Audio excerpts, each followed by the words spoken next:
All right, Buck. Our next story comes from KJ97iHeart.com. Don't ask me why, but it's a radio station. Why radio stations have uh, these news articles they post on their website, I've yet to figure out. I mean, obviously, it's we're looking at it, and they're going to get ad revenue off of that. I guess. I mean, I guess that's the reasoning. It just seems like such a. It seems like I'm going to go to the gas station to buy, you know, RC car parts. It just that's not where you'd expect it to be. Right. But I can tell you currently at KJ97, which is a Texas station, that they're currently playing "I Hope" by Gabby Barrett, San Antonio's number one for New Country. Don't ask me why it's on the bottom of the screen there. But this isn't reported out of Omaha. Omaha woman calls police after her cat attacks her for being disciplined. And they have the greatest picture of a mad cat ever for the article. A Omaha woman called for police for help because one of her cats was attacking her. According to the Lincoln Journal-Star, on Monday, January 10th, police arrived at the apartment near 37th and Dodge Street after a 52-year-old woman called for about her aggressive cat. The police report states that the woman told authorities that her two cats were fighting. She scolded the more violent cat by telling it she was going to put it in its room. The cat did not react well to being disciplined and became angry with its owner. In retaliation for being threatened with a timeout, the cat began attacking the woman. The woman told authorities that she was finally able to gain control of the cat. She locked it inside of a bedroom. Oh my lord. Officers said the woman was injured and transported to Nebraska Medicine for treatment with multiple superficial claw marks. The aggressive cat was taken to the Nebraska Humane Society. They took the cat to jail, Buck. They arrested the cat. There was no updates on the cat after it was taken. We've we frequently hear about dogs attacking their owners, but rarely do we hear about an arranged cat that attacks after being told it's going to be put in timeout. Wow.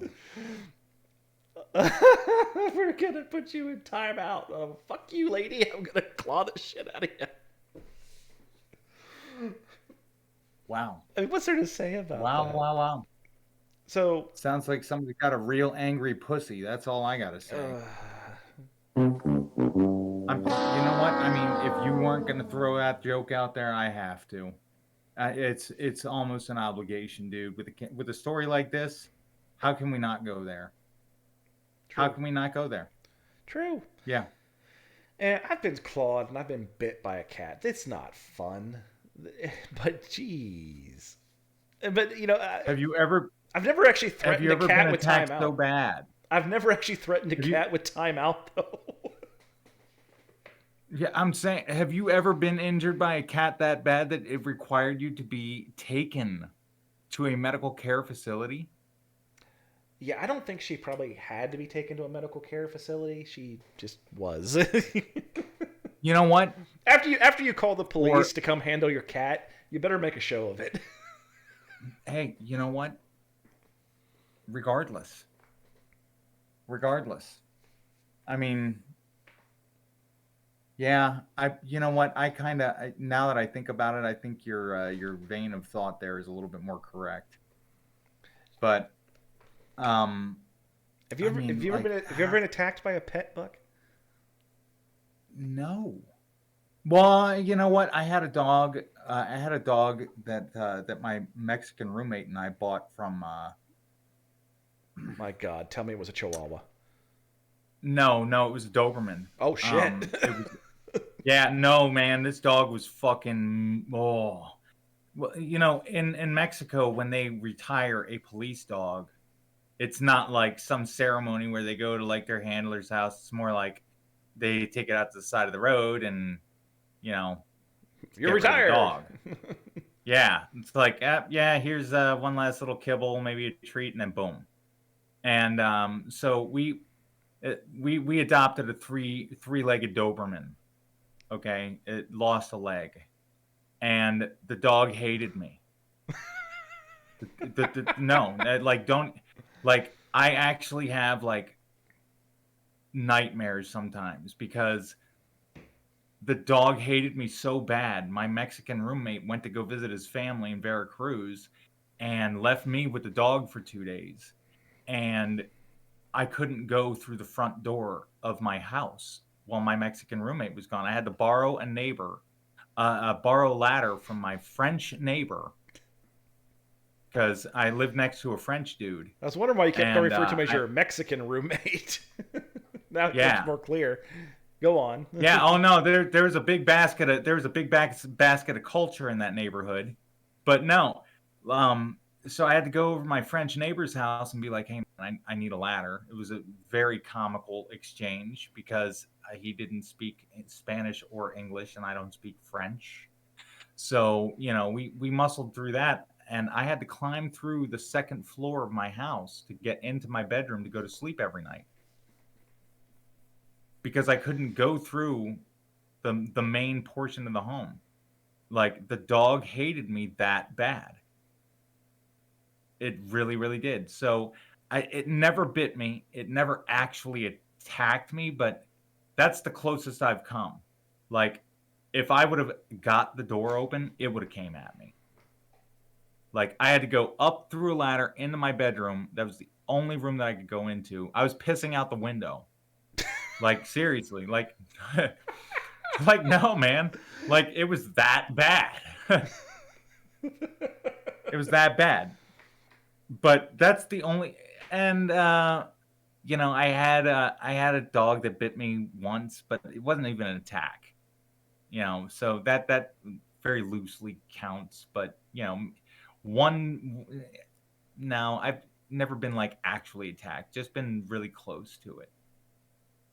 But yeah, my dog now, the worst that my dog now does is give me a side eye. She'll like squint. Well, see, She'll give me a mean mug. I have a miniature dachshund. He's 10 pounds, and everyone's like, "Why do you have such a little dog?" I go, "Because I want to make sure I can take it in a fight. I don't want a dog that's got a chance of kicking my ass." We Hey had a man, dynamite comes in smaller packages than that dog does, and look what it does to people. That's true too. But we were that family where everyone brought their animals to us, or the hurt animals, or the found animals. We were just that family. I don't know why. And at one point, we ended up with a parrot, a little sun conure. You familiar with those little bastards? They're about the size of Nope. a glass of water, and they are some of the mouthiest birds in creation. They are loud. They are obnoxious. And this bird, just never shut the fuck up. Until one day I found out it hated this little stuffy that my brother had gotten out of a crane machine or something. It was a little stuffy of Bill Goldberg, the WCW wrestler. And, I took this thing and I would just set it on top of his cage, looking down at him. And he would just sit there, with his head cocked, looking straight up at this damn thing and wouldn't move. He was terrified of that stuffy. And I'm like, yeah, got your ass. So every time he start that squawking, just never shutting up nonsense, I'll be like, here, take Bill. And then one day, that little asshole, somehow or another, the cage door was open when I wasn't home or whatever, and I came and I sat down in the living room, and all of a sudden this bird came flying across the living room at me and landed on my junk. I'm laying there on the big sofa chair, and this damn bird just lands on my junk. And this bird hated me. So why did he fly to me? Because he stood right on my package and just stared at me, and he wouldn't move. Every time I tried to like shush him off, no, he'd start biting at me. So he's like, "Revenge, motherfucker. We're going to go." And I ended up having to like reach up and grab this giant pillow and like knock the bird off of me. Because you ever been bitten by a parrot? No, It no. hurts. But I have. Well, I can only imagine because I see their chew toys and stuff like that in cages at pet stores. Like, you ever go by a parrot cage or a bird cage in a pet store? Look in the inside of all the little stuffy stuff that those birds have. Those beaks, they go through everything except for the bars on the cage. Those things can crack through just about anything. They are nasty little And bastards. the bigger the bird, the worse the freaking beak, man. Yeah, You know, my kid's babysitter had a macaw. yeah, I had a girlfriend that And got bit by a macaw in a pet store one time. It left. It got her right on the forearm. yeah, man, like those things don't fuck around, man. And like those, oh, she would give it like, she called them chew toys. The babysitter would give the macaw like, a big wooden dowel, and the thing would just take it and be like, Yeah, just clamp down on it, start break it in half. Like 5 minutes later, the babysitter's like, oh, got some kindling for the fire. I'm like, that's ridiculous. Like I wouldn't like, and my kids love this bird. Like I don't have, yeah, yeah. 'Cause uh, I will never have a pet that I can't take in a fight. That's my litmus test for a pet coming into the house. If I can't, if I'm yeah, not confident that I can kick its ass, I don't want it. yeah. I mean, like seriously, what kind of sense does it make to bring in a greater beast than you to your own home? Like that's just insipid.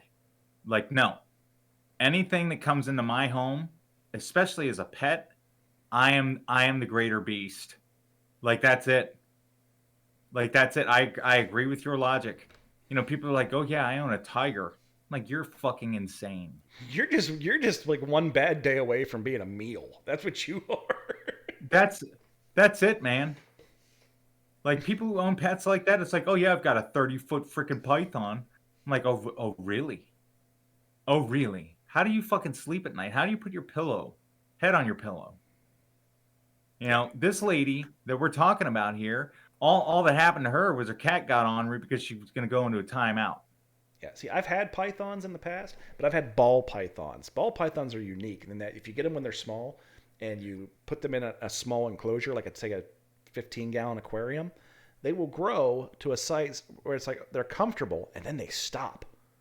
They won't get any bigger. Right. They won't turn into one of those bastards where you put it around your neck and walk around town. Look at me, I have a snake. I'm the snake guy. No, I can stick that son of a bitch in my pocket. Whatever. He's gonna wrap around my wrist. What are you gonna do, you little shit? You know. Yeah. You know what? Snake guy loves his fucking snake until the snake gets freaking hungry. Yeah, until there's And a then rat. snake guy, Snake guy loves a snake until there's a rat shortage. right. Well, I'm telling you, man, like, I hope snake guy only has a snake. No freaking dog, no freaking cat. Like, you can't have animals. Like, that shit pisses me off. That's a whole different vein of liabilities. Walking around with snakes around your neck. It's like, come on. Come on. Well, Like, what are you, a fucking herpetologist? No. No, you are not. You're just a dude who owns a snake. Like, leave the shit in the house. You have no training. You're not Jack fucking Hanna. You're a dude who owns a snake. Put the shit back in the fucking cage. Nobody's impressed. Like, don't bring it near me. Don't bring it near my kids. We're gonna have a fucking problem. Like, I don't want your bullshit pet. No. yeah. And then, All right. have you ever been into a house? Have you ever been into a house where somebody else's pet has a problem with you? That's when shit gets dicey. Yeah. I'll tell you what, man. Because you're trying to be a good guest at the same time. You're trying to keep fucking killer away from you. Yeah, man. It's like, I don't care. I don't care that you adopted this dog and renamed it Fluffy. Its name was Hitler when you got it from the kill shelter. And now what? What are we doing here? Okay? like other people. Okay. No, Okay. man. Like, laugh Hitler. all you want, man. Laugh all you want. Laugh all you want. I used to be a financial advisor, and I used to go into people's houses to like meet with them. And let me tell you what, I did it when I was a little less handicapped than I am now. I had forearm crutches, and I'll tell you what, you take a look at those old forearm crutches, and you can see the damage that people's pets do. Oh my gosh, I had a guy with a dog that all I could do until he came and got the dog was just keep on making sure that when that dog bit, it got the crutch and not my leg. Like, that was it. It was horrifying. Guys like, just get back in your car, get back in your car. I'm like, the crutches mean I can't walk. Like, give me a break, man. I'm fucking stuck here. Come get your dog. Like, yeah, well, people and their pets can be kind of silly. Yeah. Calling the police to get your cat off you, though, that's a little, like, I'm not gonna say insane. Like, the police are there to help you, and if you got a problem, you got to call the police. But well, I will say that I last mean, night our 40 or 50 pound dog and I had a disagreement, and I didn't have to call the police on it. I handled that on my own. That being said, folks, that's going to bring us to an end of this episode. Thank you for listening. And we hope that you enjoyed the new version of the podcast. If you don't, please let us know so we know what direction we want to go with it. I am the Razgreaves with my co-host, the Buck Rowdy, wishing you all a happy and safe week.